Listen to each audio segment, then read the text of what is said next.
Welcome to Wilson Center Now. I'm John Molesky. Today we're going to be talking about an update from the Korean Peninsula, and our guest is Jean Lee, director of the Wilson Center's Hyundai Motor Korea Foundation Center for Korean History and Public Policy. Jean, welcome. This is always a moving target. So I want to just begin with asking you about what is the latest? I know the Secretary of State will be heading to North Korea at the end of the week.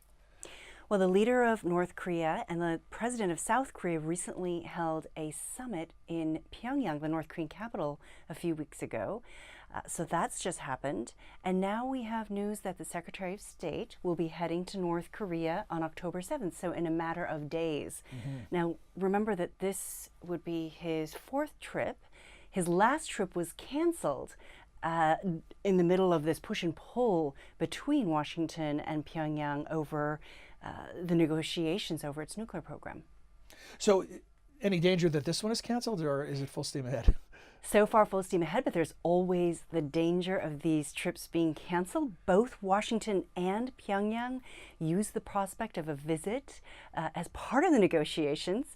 And so we do see, if things are not going their way, we do see the leader on both sides, both our president and the North Korean leader threatening to cancel these trips. So stay tuned.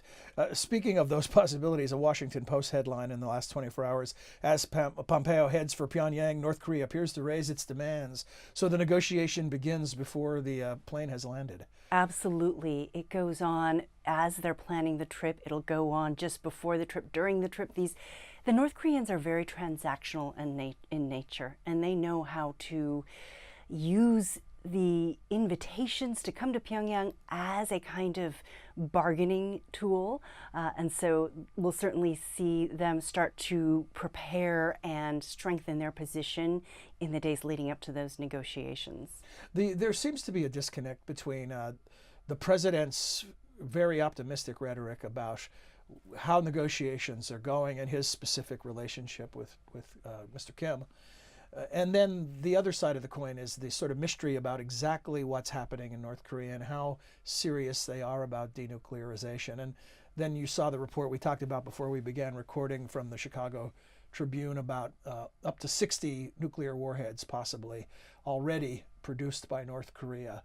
How much do we really know about the size of their arsenal, the capabilities they have, and if they've made any adjustments since this negotiation began with the U.S.?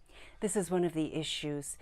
The leader of North Korea has said that he wants to be a champion of a nuclear weapons-free Korean peninsula, and yet he has not given international inspectors or the United States or anyone a complete listing of what their nuclear and ballistic missile capabilities are. We have some sense of what their program encompasses, but we have no actual list of their facilities. And some of these are underground facilities, especially when it comes to enriched uranium. Those are easy to hide underground, and certainly asking for a list, whether it's complete or not, we don't know, but asking for a list and having them deliver that is something that is very much a priority for those of us watching this issue unfold, and also allowing international inspectors from the IAEA go in and verify that some of the steps that North Korea says they've taken are irreversible is another key move that the North Koreans need to make to show that they are really committed to denuclearization. So it's very hard for us to say whether or not Kim Jong-Un will give up his nuclear weapons in the end. There are many of us, me included, who don't see him giving up something that is so prized that easily, if ever. However, I think that it is very clear that what he does want is a changed relationship with the United States. And so that's what the Secretary of State needs to focus on. That's what the President needs to focus on, and try to take advantage of the opportunity presented here, but without compromising not only U.S. safety and security, but that of its allies and global security. You express your skepticism about how far they're willing to go. What possibly could the United States or South Korea or some combination of the allies offer North Korea that would make them feel secure enough to give up all of their nuclear program? We are going to see the leader of North Korea ask for a peace declaration to tell so that he can tell his people that the Korean War is over. Now, a peace treaty to formally end that conflict, which has been going on since the 1950s, that conflict that would need to be signed with the United States. That is a very complicated process, and I think that all sides recognize that that is not something that is going to happen very quickly. There's likely going to be a long process before they reach that. However, both Kim Jong-un and the South Korean president have been saying, why don't we at least issue some sort of political declaration that the war is over so that we can start that process? And so I think we will see him pushing that point very hard when Secretary of Pompeo goes to North Korea, and as they set the ground for what will be another summit between Kim Jong-un and President Trump. For a while, it appeared almost as if after the last Pompeo trip was canceled, that North Korea and South Korea were prepared to move forward with or without the United States. How much coordination is there between South Korea and the United States, and how much of this is sort of unilateral from the South? It seems that way, and it certainly feels that way right now, that the two Koreas are showing that they're together and that they're reconciling, and that they have big plans for a relationship, renewed relationship as partners. However, both North Korea and South Korea recognize that they can't go anywhere without the United States. The United States is the key partner in all of this. Remember, again, that Korean War was fought and that armistice was signed by the United States on one side and the United Nations on one side, and North Korea and China on the other. South Korea is not a signatory. So although South Korea is certainly trying to be the driver of what happens here and make sure that they are guiding developments on the Korean Peninsula, they also recognize that they need to do this in lockstep with the United States. So ideally, they should be in close coordination.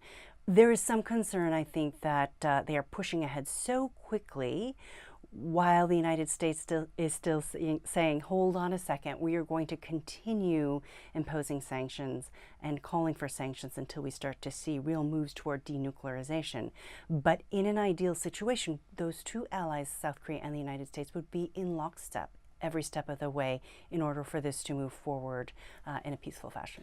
Jean, the word expectation seems to hover over all of this, and particularly with this Secretary of State Pompeo's trip coming up. Help us calibrate the expectations for what we could expect from this type of encounter. Keeping in mind that Secretary Pompeo's last trip was canceled, what they'll want to do with this is to make sure that they maintain the momentum from the June summit in Singapore, make sure that they get back on the same page and that they're working toward a roadmap and a timeline on denuclearization. I do think that they will discuss the particulars about that summit between President Trump and Kim Jong-un, where and when. We do know that the president of South Korea and the leader of North Korea have agreed that Kim Jong-un will visit Seoul before the end of the year. So there is a narrow timeline here, or a window of opportunity here with Kim Jong-un that the State Department will want to take advantage of. So I think we will start to see them trying to make some concrete plans and to sort out, get past the obstacles that they face here in terms of their definition of denuclearization and what steps need to happen on both sides for them to move forward. My final question for this discussion, and just for this discussion, because of course we'll have you back, is about that timeline, the larger timeline. President Trump has a habit, he had it as candidate Trump, he has it as President Trump, of making it sound like this will be easy, NAFTA will be easy, everything will be easy and happen quickly.